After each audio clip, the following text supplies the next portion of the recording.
मी श्रद्धा टपाल. टिडवा न्यूज मध्ये आपलं हार्दिक स्वागत. चला पाहूयात आजच्या काही ठळक घडामोडी. ऑनलाईन बेकायदेशीर औषध विक्रीवर बंदी आणा यांसह 3 मागणींसाठी संपूर्ण भारतातील 12 लाख केमिस्ट 20 मे रोजी बंद राहणार असल्याची माहिती केमिस्ट असोसिएशनचे अध्यक्ष जगन्नाथ शिंदे यांनी दिली आहे.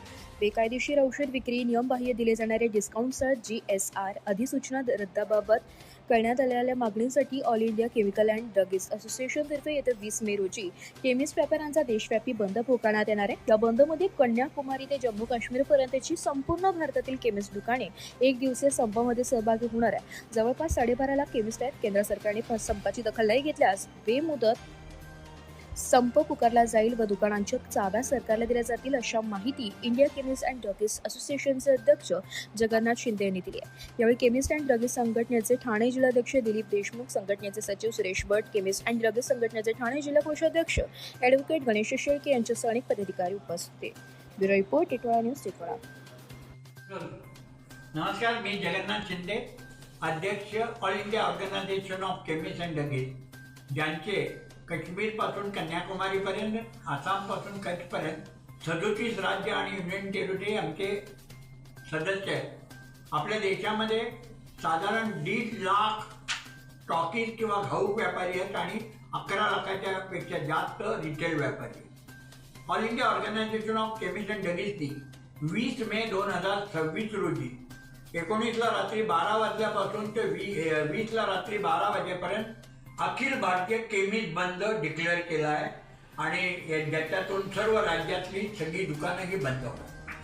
याची मुख्य कारणं, या बंदची कारणं अशी आहेत की आम्ही सरकारकडे गेल्या 8-10 वर्षापासून सतत फॉलो करतो. आपल्या देशामध्ये आमचा व्यवसाय ड्रग अँड कॉस्मेटिक ॲक्ट खाली जातो, ज्याच्यामध्ये ऑनलाईन सेल ऑफ मेडिसिन ही अजिबात कायद्याच्या विरुद्ध आहे किंवा बेकायदा चालली आहे. ती अमेंड करण्यासाठी 817 नोटिफिकेशन डेटेड 28 ऑगस्ट 18 आली. याच्यानंतर आमच्या बऱ्याचशा मीटिंग सरकार आणि यांच्यामध्ये झाल्या, पण ह्यासाठी जी आणणारी टेक्नॉलॉजी आहे, IT आहे, ते अजून आलं नाही. म्हणून ही बेकायदेशीर चाललेली नोटिफिकेशन आहे ही रद्द करावी अशी आमची मागणी आहे. आणि ही नोटिफिकेशन आम्ही दिल्ली हायकोर्टामध्ये अजूनही स्टे करून ठेवले, पण सरकार तरी इलिगल ऑनलाईन औषधं सुरू आहे. दुसरं तुमच्या माहितीसाठी की एक करोनामध्ये 220 GSR ही साधारण 23 मार्च 2020ला आली. याच्यामुळे आम्हाला औषधी विक्रेत्यांना करोना रुग्णांना घरपोच औषधं देणं, हॉस्पिटल औषधं देणं यासाठी आणली आणि इमर्जन्सीमध्ये ही सूचना आणायची असते आमच्या ॲक्टप्रमाणे. पण आज तिचा मिसयूज करून स्विगी, झोमॅटो, ब्लिंकिट ही ऑनलाईनवर ही औषधं विकतात. आणि तिसरं की आमच्या आज आपल्या देशामध्ये आपण पाहिलं की जी काही हेवी डिस्काउंट चालू आहे, डीप डिस्काउंट चालू आहे, याच्यामध्ये आमचा हा व्यवसाय ड्रग प्राईस कंट्रोल ऑर्डरनुसार चालतो, ज्याच्यामध्ये रिटेलरला 16%, होलसेलरला 8%, जी कंट्रोलमध्ये 20% आणि 10% एवढंच मार्जिन सरकार देतं. आमचं म्हणणं आहे, एक तर DPCO खतम करा किंवा आम्हाला तेवढं मार्जिन द्या जेणेकरून आम्ही हा डिस्काउंट आम जनतेला देऊ शकतो.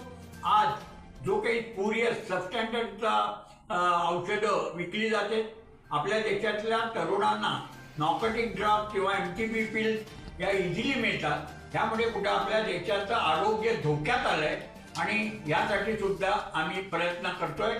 म्हणून हा बंद आहे. सगळ्यांनी आम्हाला सहकार्य करा. नमस्कार, धन्यवाद. ओके. तर या होत्या आजच्या काही ठळक घडामोडी. उद्या पुन्हा भेटू याच ठिकाणी.